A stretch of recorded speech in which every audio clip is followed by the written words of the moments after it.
Robert Dingman was 17 years old when he and his younger brother murdered their parents back in 1996. Dingman was resentenced to a minimum of 40 years.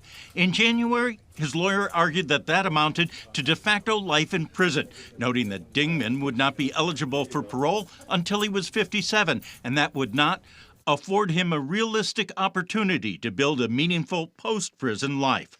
The trial court also used CDC life expectancy tables rather than tables submitted by the defense, which show a shorter life expectancy. But the state Supreme Court said it was well within the trial court's determination that the CDC tables provide a more reliable picture of the average life expectancy than the studies offered by the defendant. Eduardo Lopez was also 17 when he murdered Robert Goyette in 1991.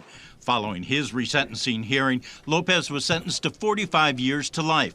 Under that sentence, Lopez is eligible for parole when he's 62. The defense also asked the state Supreme Court to rule that anything longer than 35 years without the possibility of parole amounts to life in prison.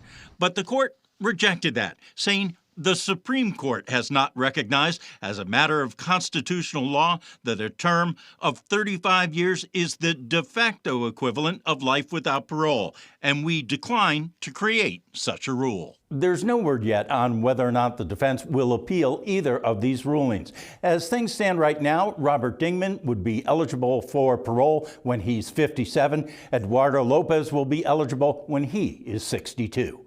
Ray Brewer, WMUR News 9.